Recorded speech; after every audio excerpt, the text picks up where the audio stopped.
Hello, Drake Hawkins Musical Optimistic here. Today I'm going to be counting on my top 15 best albums of 2020. I've been slowly going back in time. Most recently I did my 2021 list again, as my list from that year wasn't very good. And because that was the first year that this channel was officially running, I've decided to go back further to 2020. This is for a couple of reasons. One, I was generally unfamiliar with any music from 2020, as you know from that video. Pretty much I wasn't able to listen to jack shit. And another reason is because we're coming up on halfway through the decade, so I wanted to do a top 50 best albums of the 2020s so far list. And now because I've done this year, I basically have that list finished, just waiting for 2024 to finish to see if there's any more, any last second additions I want to make. And so yeah, let's count down through the list. Number 15, The Strokes with The New Abnormal. This is one of the few records that I actually had listened to and was in love with before formulating this list or even coming up with this idea. Because I think I discovered this in like mid to late 2022. And yeah, it's just some really fun, catchy indie rock, new wave, post-punk revival. Like I tried checking out that One Strokes album everyone loves beforehand, and I didn't really get much out of it. And that's mainly due to the very, very garage style indie, very lo-fi production, whereas on this one it's very high gloss. It sounds like it could have been made at any point in the 2010s, and it doesn't sound like it's just recorded at a shack. And I really do think the modernized recording and mixes on this really helps these songs to shine, because otherwise I don't think some of these songs would work that well. Like Selfless or Why Are Sundays So Depressing, which shows a lot more falsetto range. In those very distorted, bricked out mixes, these would just sound like garbles of noise. But thank God, because of this newfound clarity, we can get a lot more synth work, we can get a lot more high gloss vocals, like Brooklyn Bridge to Chorus, which primarily comprises of these synths that kind of remind me of the fucking star theme from Mario. But of course, with any discussion of this album, you can't leave out the intro track and the outro track. The Adults Are Talking and Ode to the Mets. Because these two very much tower over the rest of the album. They are so good. The Adults Are Talking is just a simple set of ideas that really, really builds upon each other and feels really fulfilling by the time it's done. And then Ode to the Mets is a song so good that it feels like a deity had to have come to Julian to help him write it personally. Yeah, The Strokes, New Abnormal, great record. Number 14, The Microphones in 2020. This one isn't really an album, more of a singular 45-minute song and 45-minute experience, but it's captivating enough and well-written enough and just overall more album-like than any album on this list. Not more album-like, but on the same echelon. This record is pretty much Phil Elvirum, the brains behind the Microphones band, reflecting on his personal life, different experiences that made him who he is, and different troubles that have led him to this later point in his life. This isn't a record that you want to get into if you just want a casual, fun listening experience, because it is, you know, pretty reflective, pretty meditative. Like, I'm pretty sure it was like the first 7 minutes of this are just a singular guitar loop. It's pretty droney, pretty indie folky whenever it gets going, because the stories of his life that he's telling are pretty encapsulating.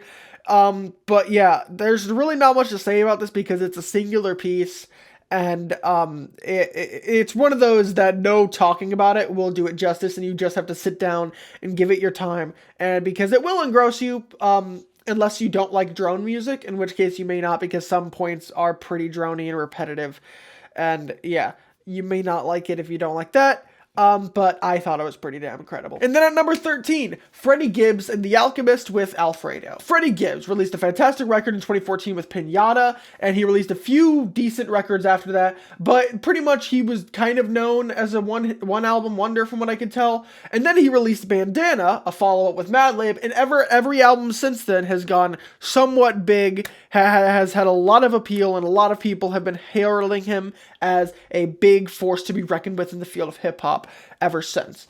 And this album, Alfredo, comes directly after Bandana and is one of those key essential albums. This one being a collab record with legendary hip-hop producer The Alchemist. Freddie lyrically is a lot like Pusha T because 90% of his content is cocaine, but because the flow of it works, and because the guests work, and because the instrumentals work, and because Freddie is so passionate, his performances are so good, they all work so well. Like 1985, the intro track on here, I don't think it's the best song here, but a lot of people do, and that's for good reason, because the instrumental is so damn good with this single, like, rock guitar just squealing in the background, while Freddie just absolutely goes off over it. My favorite track of this thing would probably have to be Babies and Fools with Conway the Machine, because if you've seen my 2022 list, you know I loved his God No Make Mistakes record, even if no record record he's put out since then has even been worth checking out. What I'll say is a lot of this record may be unrelatable to you, but it doesn't fucking matter if it's unrelatable. Just go in there, vibe, love the instrumentation, love Freddie's voice. That's really all you need from this record, even if you don't get anything from the lyrics, even though the lyrics are pretty stellar. And so yeah, next up, number 12, Perfume Genius, Set My Heart on Fire Immediately. This was my first time checking out a Perfume Genius record, and honestly,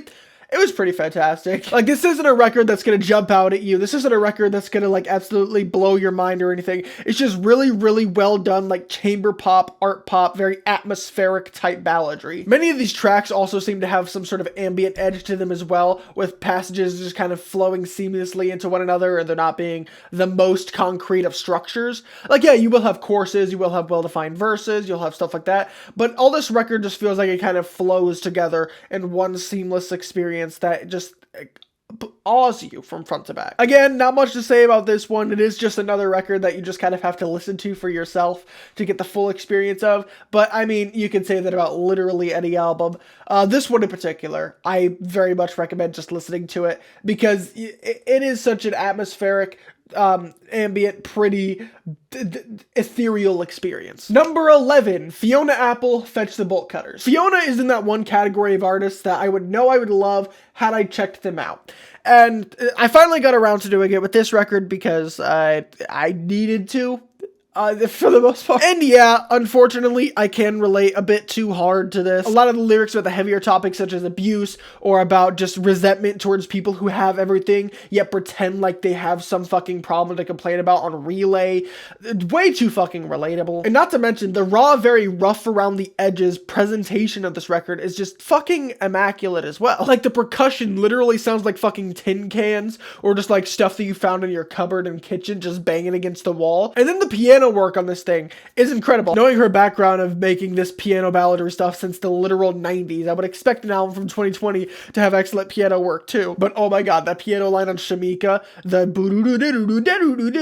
one that makes up the song, it's so fucking good for no reason. Topping this off is like this excellent story of how like a girl she wanted to be friends with had to tough her up and get through to her in a way that that she didn't get at the time, but she gets now and made her like a better person, and she cares for her and that experience and all that. A lot of this record can be seen as very tight, short vignettes, and the storytelling presented on them is incredible on literally every track. And yeah, I'm definitely looking forward to going back and checking out other Fiona Apple works because this one was fucking incredible. Number 10, top 10 time, Jeff Rosenstock with No Dream. My first Jeff Rosenstock album was his 2023 record Hell Mode, which is very much an excellent pop punk record dealing in a lot of things like mental health and recovery and bettering yourself as a person. And coming back to this record, I was surprised to see that it's basically the same formula, but a little more rough around the edges. Like, the tracks on here, like No Time and No Dream, are very much extremely lo-fi, very rough around the edges. And because of that, tracks like those are some of my least favorite on the record, but it's not like all the album sounds like that. In fact, I'd say once you get to like State Line or Fame, a lot of the recordings from there are pretty clear, pretty easy to tell what's what, and the songwriting is really where this album shines. My personal on here is Fame. Pretty much the sentiment being, line up to watch my career fall apart. And with the powerful outro of the mantra of, you will not control, pretty much saying, you know, the fame will not control me, I'll do whatever. The outro repeating that over and over and over as the instrumentation builds and these walls of guitars just absolutely swallow you. It feels like being bathed in the sunlight and being taken to another plane of existence because it's so good. Jeff, with this record and Hell Mode, has demonstrated to me that he really does have a knack for taking these very relatable ideas and filtering them through these sounds that not everyone is keen on these days and that some people may have certain nostalgias for. And he does these sounds just so well. He also has the 2021 ska flip of this Ska Dream. I'm not as crazy about that, but I also just because I'm not that crazy about ska. Ignore my praises of 100 Gex in this field. They're an exception. Number 9, The Weeknd, After Hours. This is the only other album on this list that I had listened to before formulating this video, and yeah, I checked this out pretty much once it dropped very early 2020 before stuff went to shit and I was locked back up. And then I had the CD of this thing in placement, and oh my god, I listened to this thing so many fucking times. Almost every lyric of this thing has been burned into my head, and that's not just because I was stuck with it. That's because these songs are so damn good. In some ways, this is The Weeknd as usual. Same voice, same very melodic, R&B stylings. But in other ways, this was very much The Weeknd and new. For one, this record was a lot more focused than his other material after this point. And Beauty Behind the Madness had a lot of great songs on it, but it wasn't as focused, tight, and trim as this 56-minute, 14-track run is. And nor on any other album were the songs as tight and focused sonically as they were, because this one is very much focused on the 80s aesthetic, 80s retroism, while also modernizing it for a future sound. Like how In Your Eyes has an incredible sax solo. It very much feels like it could have been out of like a Tears for Fears album, but it's updated and modernized with the production to have a lot more compression and a lot more punch to it. And reason number two, oh my god, these songs are so fucking good. Like, there's some borderline, almost ambient passages on here, like the outro of Faith, the intense, very vivid storytelling, like on Snow Child, or just in the second half where this record decides, hey, I want to become one of the most popular albums of all time. So they hit you with Heartless, Blinding Lights, In Your Eyes, Save Your Tears. And then we get the progressive 3-passage masterpiece of After Hours, the title track. It's such a damn good fucking song. Yeah, I love this album. I've loved it since it came out. It's just pretty much the Weeknd's best crop of songs. If After Hours was trimmed down a little bit at the end, like you got rid of the track with Lil Wayne and you maybe tightened some stuff back there, I feel like that would be better. But this one just kind of beats it out for me. And so yeah, number 8, Phoebe Bridgers' Punisher. Aside from the next album on the list, this one is the most low-key and down-tempo, with it literally being like an indie folk singer-songwriter record, detailing a bunch of different vignettes and personal experiences that happen in her life, and also just fictional stories, like burying a skinhead neighbor under a garden song, which is beautiful. This is very much a record that you just sit down and you cry to, because the songwriting is so good, the instrumentation is so good, Phoebe Bridgers' vocals make it so much more intimate and very much captivate you in what she is saying. Because yeah, a lot of this record will be very hyper-specific, and there are sub-artists that go in this direction that I don't like, because it seems like they've listened to records like this and they're like, oh, so I could just say something very hyper specific and that'll get people on my shit. All right. But no, there's very much a difference between being hyper specific and telling very captivating stories, because you have a very captivating story to tell, and that's what this record very much is. And it's not even like this record is all doom and gloom though, because you have tracks like Kyoto and Chinese Satellite to help give it a bit more punch and a bit more pop appeal, I guess you could say. Number 7, Ichiko Aoba, Windswept the Dam. I probably pronounced that wrong, but I tried. With this record, I kind of come to a slight problem that I have with music discussion, is that one of my favorite genres is ambient music. But there's not much to say about ambient music. One of the main pulls for the genre for me is how it can make you feel and the moments that it can underscore as you listen to these beautiful ballads. Like Pilgrimage, Porcelain, Ohiyashi. These are all some of the best, most pretty songs that I've ever heard in my life. But I literally don't know where to start in talking about them. I will say I'm kind of indifferent to the intro track on this one.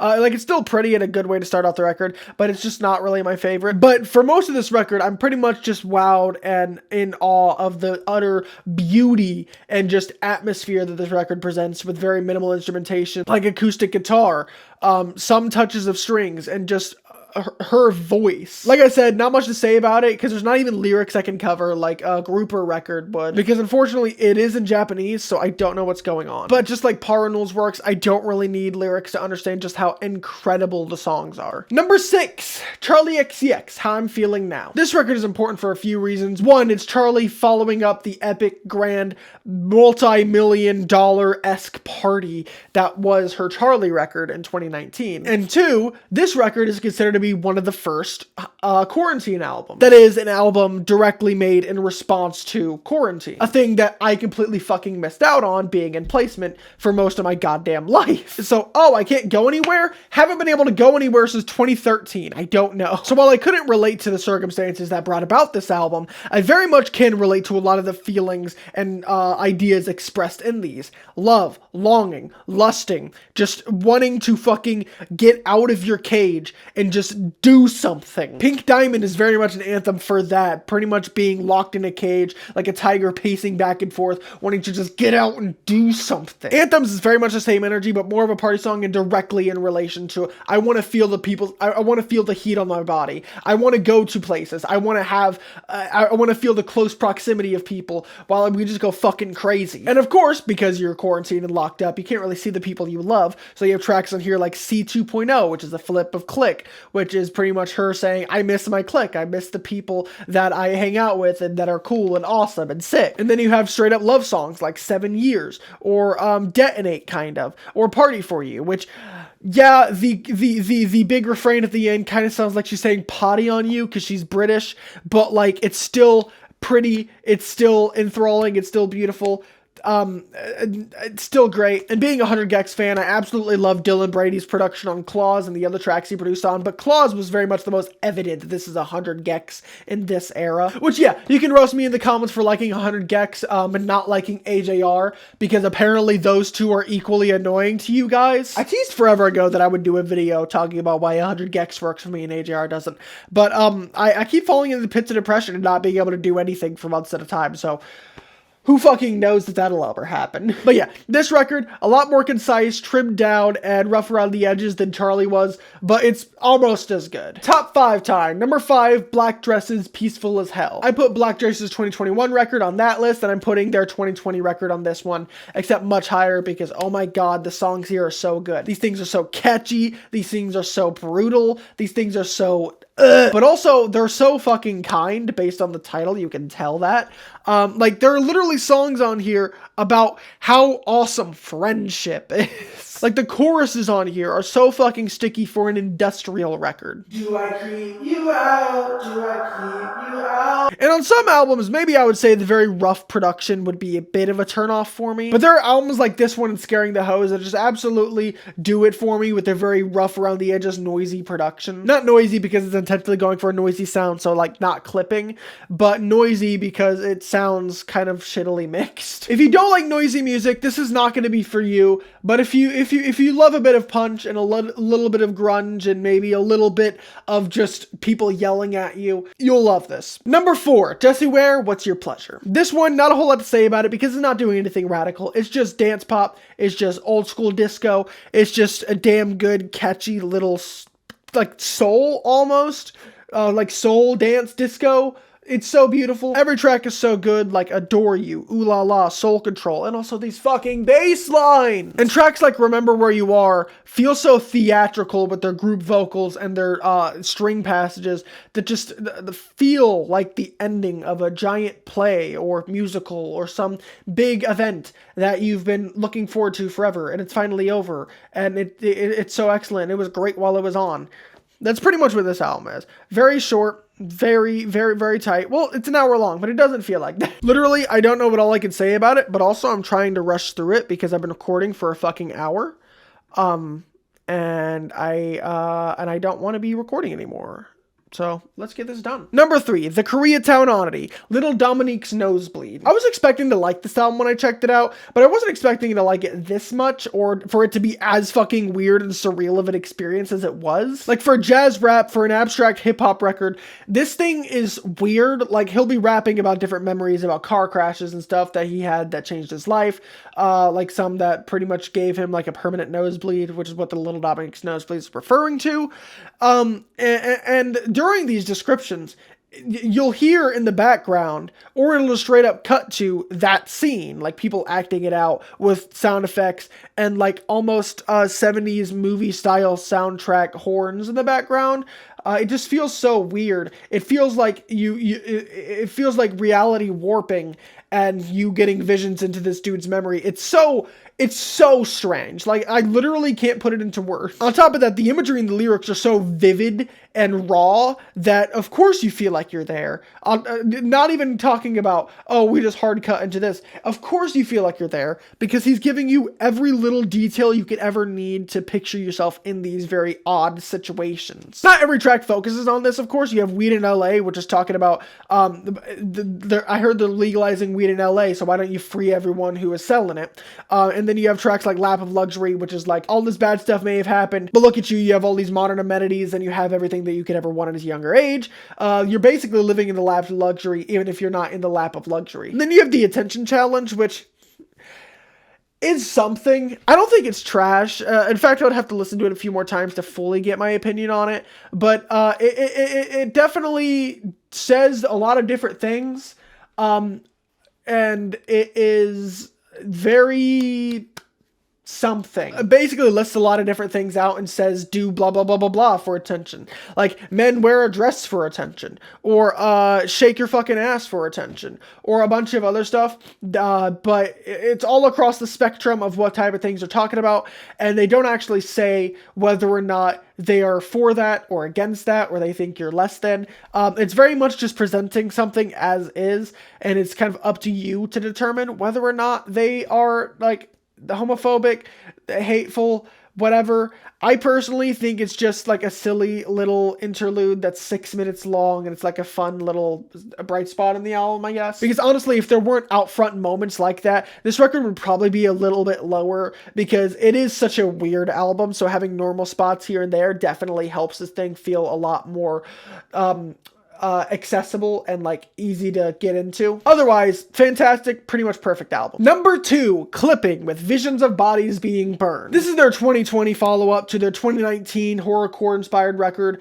and yeah, it's pretty much as good as that one, if not a bit better. Like I said, this record is very horror inspired, having a lot more sound design and stuff, like on tracks like She Bad, where the main element of it is like this squeaky gate. You have 96 Nev Campbell, which has a lot of different sounds of people banging on doors, interspersed with like trap beats and a very progressive instrumental. And on the back end of the album, you have a lot more intense tracks like Looking Like Meat, which is very much more noise inspired. I don't love the feature on that track, but David knocks it out of the park with his verses and his chorus. Say the Name and Check the Lock are both very similar song-wise, like structurally, instrumentally, kind of resembling 9 Inch Nails' Closer track. But honestly, both of these are really damn good anyway. You Check the Lock being about paranoia, about something around you may have changed slightly and you don't know why, and someone's after you and they may be coming to get you, so you have to check the lock every time you walk by the door. Yeah, a lot of these tracks, kind of scary stories with very scary instrumentation and David digs. Very great stuff. And now my number 1 album of 2020. If you know me, you're not expecting this at all, probably. But that's Rina Sawayama with Sawayama. If you know me, you were probably expecting that Clipping album to be number 1. But no. This album is fucking incredible. First off, let's talk about the production of this album. Clarence Clarity, one of the key producers of this record, may be one of the best producers ever. Not only on this project, but on her 2017 EP, Sawayama. The production, oh my fucking god! The layers on Dynasty and that electric guitar solo near the end as it explodes with so many fucking dense layers, and then after that solo we get like layer upon layer upon layer of these harmonized vocals, which shouldn't make sense. But they fucking do somehow, and it doesn't feel too clustered. It doesn't feel like it's doing too much. It's all so controlled chaos. Excess, the way that it builds throughout, and by the end you get this subtle string touch, which very much opens up the mix a bit and makes it feel like the whole world is spiraling and spinning out of control. Oh my god. Paradise with its off-kilter beat is so fucking catchy somehow, and it's such a throwback to 2000s like Britney Spears era pop, but without feeling like a pastiche. Bad Friend feels like a 2016-2017 era Chainsmokers Sia type song, instrumentally anyways, without feeling cringy, and while still updating it and making it hit hard as hell. And then Snakeskin, the outro on this track, has a pseudo dubstep drop. I don't want to check in to the Tokyo Left Hotel. And then Rita herself, her chorus game is on fucking point for track after track after track after track. Like, there's not a weak chorus on this record for me. Everyone hits just as hard as it needs to. And on tracks like Dynasty, they hit with such an urgency because of the lyricism being presented in them. Dynasty and Chosen Family being a lot more introspective. Dynasty being about generational trauma and overcoming that. Chosen Family being about, you know, the people around you being more kin to you than the people who brought you into this fucking world. Very much a sentiment that I can relate to. Excess is about what it sounds like excess, wanting and thinking you deserve the grandest, biggest things in the world. Paradisin is very much about like a love triangle, love thing where you're with someone and your MSN Messenger gets hacked by a girl who like is jealous of the boy that you're with or something like that. It's kind of a hard story to follow, but it's still fucking captivating. Who's Gonna Save You Now? I say this one complimentary. This feels like Marvel trailer music, like Daredevil era Marvel trailer music, with it having a bit more alternative metal influence, which the track Shut the Fuck Up does as well. That's probably my least favorite of the record. Still excellent, but honestly, it's pretty much a straightforward alternative metal record in the middle of this electropop track list. I skip it sometimes if I'm listening with my partner, but it's still an excellent track that I listen to on its own. Every song on this album is fucking perfection, and I could probably go on and on about, except maybe Fuck This World interlude, because it kind of just is an interlude. Sure, it's almost 3 minutes, but it really does just feel like a rest point in the middle of the record. Still has a sticky chorus. It still has a nice beat. Still has a nice performance. It's pretty decent. It's just not my favorite as well. But yeah, this project is incredible, and that is why it is my #1 album of 2020. So yeah, what 2020 albums do you love? What ones do you think I left out? What would your list look like? Do you disagree with any of my picks? Let me know down in the comments. I don't know what video I'm going to do next, because who knows when I'll upload again. I know I'm coming up on the end of the year, so I'm trying to finish up my end of the year lists. And the end of year list for this year is going to be longer. I haven't decided if I'm going to do 30 or 40 albums, because I made it a goal to listen to a lot more, and I did. And so I have a lot more to talk about. So yeah, thank you for watching. Please hit the subscribe, and I'll see you next time. Bye.